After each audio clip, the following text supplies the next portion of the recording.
Hai, selamat datang kembali di Nonton Lagi Channel. Bagaimana nih kabar kalian? Semoga baik-baik saja ya. Di episode kali ini kita akan membahas salah satu anime paling dark, paling seram yang pernah manusia buat.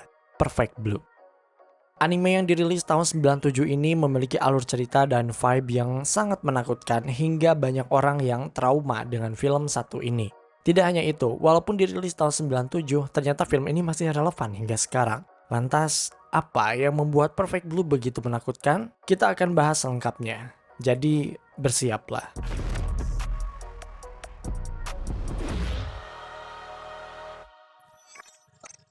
Perfect Blue adalah sebuah film anime karya sutradara Satoshi Kon dan dirilis pada tahun 1997. Walaupun dirilis lebih dari 26 tahun yang lalu, film ini masih hangat untuk diperbincangkan, bahkan dinobatkan sebagai salah satu film thriller terbaik sepanjang masa. Beberapa shot dalam film ini bahkan dijadikan inspirasi dalam film Hollywood karya Darren Aronofsky berjudul Black Swan. Jika kita melihat karya Satoshi Kon lainnya, pria ini memang menyukai tema-tema berbau psikologis, double kepribadian hingga duality. Kalian bisa cek sendiri seperti Opus, Paprika, dan Paranoia Agent. Nah, Perfect Blue bukanlah pengecualian. Secara garis besar, film ini menceritakan tentang seorang ex-idol J-pop yang harus berhadapan dengan dirinya sendiri dan dirinya yang ada di media sosial atau sekarang populer dengan istilah avatar. Istilah avatar kini semakin ramai diperbincangkan, apalagi setelah Instagram dan Facebook memiliki fitur untuk membuat avatar sendiri sebagai foto profile. Nah, apa jadinya jika kamu yang ada di media sosial berdebat atau bertarung dengan diri kamu yang ada di dunia nyata? Nah, itu adalah garis besar dari Perfect Blue. Nah, sebelum membahas lebih jauh, ada baiknya kita bahas dulu sedikit alur cerita dari filmnya. Perfect Blue menceritakan tentang Mima Kirigoi, salah seorang member dari grup idol Jepang bernama Chem. Diceritakan, Mima akan keluar dari grup tersebut dan memulai karir baru sebagai seorang aktris. Keputusannya ternyata kurang tepat, banyak sekali fans berat yang kecewa dengan pilihannya. Mereka ada yang meneror hingga menjadi stalker. Namun itu tidak seberapa untuk Mima, karena yang benar-benar harus dia hadapi adalah dirinya sendiri. Rupanya, Mima mengalami pergolakan yang hebat dalam dirinya sehingga ia seringkali berhalusinasi melihat dirinya yang lain yang menolak menjadi seorang aktris. Awalnya hanya imajinasi, namun lama-kelamaan imajinasi tersebut memiliki wujud dan menghantui Mima sebagai sosok doppelganger. Akhirnya Mima tidak bisa membedakan mana realitas, mana halusinasi. Keduanya nampak sama. Dalam kondisinya itu, Mima juga diikuti oleh seorang stalker yang cukup menyeramkan. Sebenarnya, sejak opening film kita bisa melihat bahwa Perfect Blue tidak seperti kebanyakan anime pada umumnya. Jika kita familiar dengan anime karya Hayao Miyazaki yang terkenal akan keindahan dan highly standard look anime, maka karya Satoshi Kon ini adalah kebalikannya. Tidak ada manusia atau makhluk lucu, Perfect Blue dibuat senyata mungkin. Bahkan ada beberapa shot dalam film ini yang membandingkan orang asli dan animasi. Jadi mereka emang ingin mendesain manusia layaknya manusia di dunia nyata. Hanya beberapa orang saja dalam film ini didesain atraktif, stylized, dan mereka adalah aktor, penyanyi, model gitu yang memang harus dituntut terlihat menarik setiap saat.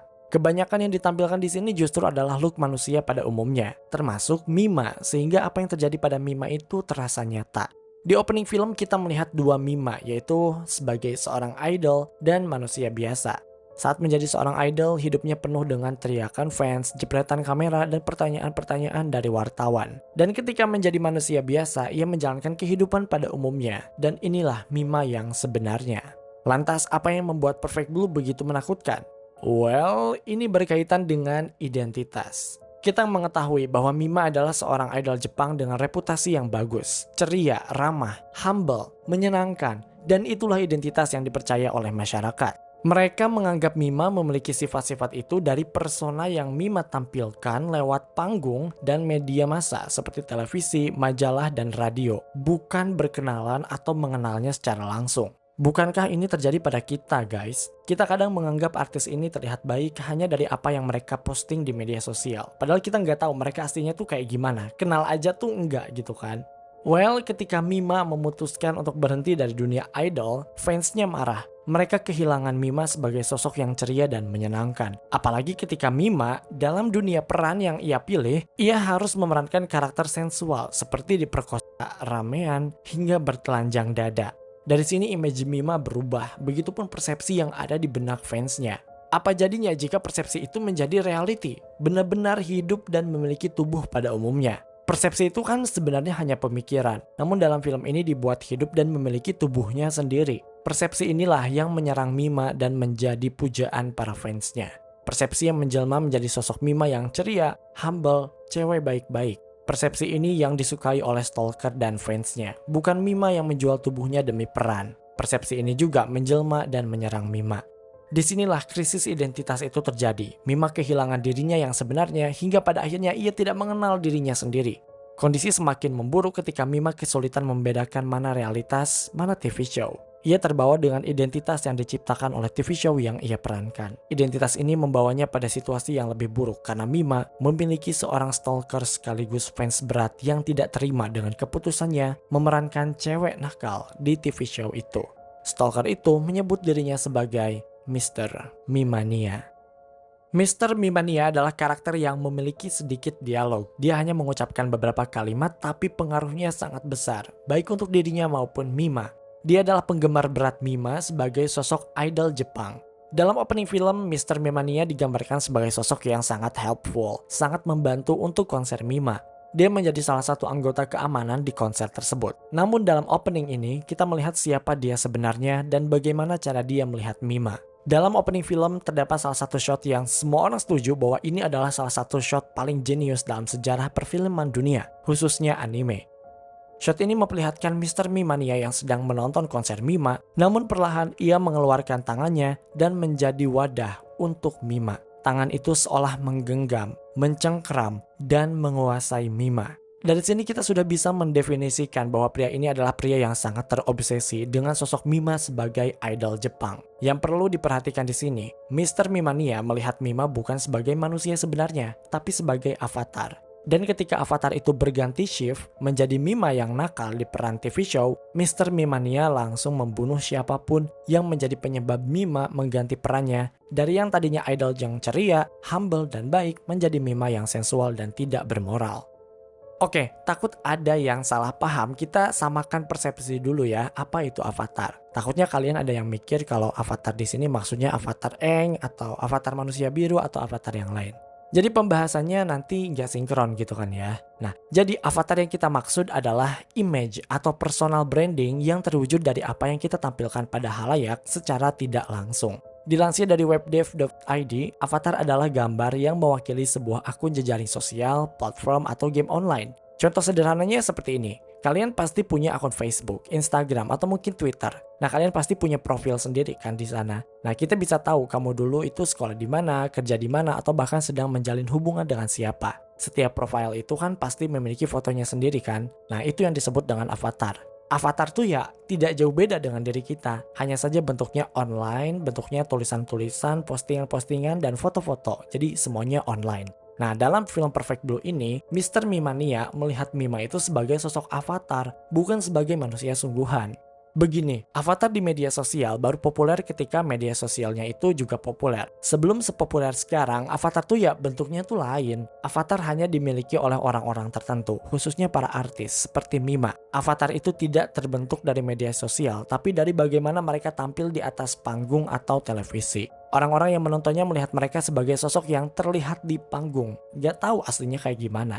Nah, Mr. Mimania adalah fans berat dari Mima dan ia sudah menciptakan avatarnya sendiri di dalam pikirannya bahwa Mima itu adalah sosok idol Jepang, penyanyi yang ceria. Makanya ia tidak terima ketika Mima mengambil peran sebagai cewek nakal. Yang aneh dari stalking dalam film Perfect Blue ini adalah ternyata banyak orang yang berspekulasi bahwa cerita yang terjadi pada Mima sebenarnya adalah kisah nyata. Perfect Blue sebenarnya diadaptasi dari sebuah novel berjudul Perfect Blue: A Complete Metamorphosis. Satoshi Kon dan timnya baru mulai bekerja pada tahun 95. Setahun kemudian, muncul sebuah kasus stalker yang cukup viral pada masa itu. Penyanyi asal Islandia bernama Björk ternyata memiliki stalker sekaligus penggemar berat bernama Ricardo Lopez. Lopez sangat mengagumi sosok Björk yang ia lihat di media, bukan secara langsung. Ia mengaku mengenal Björk, padahal ia hanya melihatnya lewat televisi atau mungkin lewat berbagai majalah yang ia beli. Ketika Lopez mengetahui Björk yang asli, di kehidupan nyata tidak sesuai dengan avatar yang sudah ia ciptakan dalam benaknya, Lopez murka. Ia tidak terima karena Björk tidak sesuai dengan apa yang ia kenal. Imbasnya, dia melakukan tindakan yang nekat. Ricardo Lopez mengirim sebuah paket yang berisi asam beracun. Dia berharap Bjork mati. Di saat yang bersamaan, Lopez juga bunuh diri di apartemennya karena menganggap mungkin dirinya dan Bjork bisa hidup bersama di akhirat. Sungguh mengerikan. Untungnya, Bjork tidak menerima paket itu karena paketnya lebih cepat diambil oleh polisi. Bjork tidak mengalami luka apapun. Namun ini menjadi peringatan besar bahwa di luar sana mungkin saja ada stalker seperti Ricardo Lopez. Nah, banyak orang yang percaya bahwa Mr. Mimania ini terinspirasi dari kasus Ricardo Lopez ini. Bagaimana tidak, Perfect Blue dirilis pada tahun 97, tepat setahun setelah kasus ini terjadi. Yang lebih mengerikannya adalah Ricardo sempat membuat video tape recording dan sekarang sudah tersebar secara online termasuk YouTube. Videonya sangat mengganggu sehingga kami sarankan untuk tidak mencarinya. Well, seperti itulah avatar yang kita ciptakan mungkin bisa berbahaya. Nah, mengapa banyak orang yang menganggap bahwa Perfect Blue itu begitu relevan dengan kondisi sekarang? Karena ternyata saat ini ya semua orang memiliki avatar. Gini ya, kalau dulu kan media sosial nggak semasif sekarang. Seperti yang dibilang tadi, yang punya avatar cuma orang-orang public figure saja yang memang memiliki ketenaran di media. Tapi sekarang orang yang bahkan kasarnya ya bukan siapa-siapa memiliki followersnya sendiri. Avatar bisa dibentuk dan kita bisa menjadi performer maupun followers. Di Instagram maupun Facebook kita membuat profil sebaik mungkin. Kamu menjadi seseorang yang religius dengan sering share foto atau postingan keagamaan. Atau kamu menjadi seseorang yang bijak ketika sering memposting motivasi atau quotes-quotes kehidupan. Media sosial menjangkau orang-orang yang tidak kita kenal. Dan orang yang tidak kenal kita itu mengenal kita dari apa yang kita posting. Kita bisa menganggap orang ini pintar, bijaksana, sangat produktif, padahal aslinya ya mungkin tidak demikian. Namun yang kita percaya adalah apa yang ada di media sosial. Hati-hati loh, di satu sisi konsep ini memang membangun personal branding yang bagus. Namun di sisi lain, kalian telah membohongi mereka yang sudah terlanjur percaya dengan apa yang kita posting. Ya bebas sih sebenarnya, kita juga pasti memposting hal-hal yang membuat diri kita upgrade. Tapi harus ingat, mungkin saja di luar sana ada orang-orang seperti Mr. Mimania yang diam-diam men-stalking dan mengoleksi foto kamu. Oke guys, itu dia teori film lainnya episode Perfect Blue. Episode kali ini cukup berbeda ya, karena pembahasannya juga beda dari biasanya. Tapi buat kalian yang udah nonton filmnya, setuju nggak dengan Issei ini? Setuju nggak kalau Perfect Blue adalah anime paling menegangkan, paling menyeramkan yang pernah dibuat? Komen di bawah. Terima kasih karena telah menonton video kami hingga akhir. Luangkan waktu untuk like, share, dan komen jika kalian suka video ini. Tekan tombol subscribe dan aktifkan notifikasi loncengnya supaya kalian tidak pernah ketinggalan video-video terbaru dari kami dan sebagai bentuk dukungan kalian terhadap berkembangnya channel ini. Mari terhubung lebih dekat dengan cara follow kami di Instagram di @nontonlagi.channel untuk mendapatkan informasi film paling update. Dan jangan lupa Creepy Crime Case kini akan segera hadir di Spotify. Sampai jumpa di episode Nonton Lagi channel berikutnya.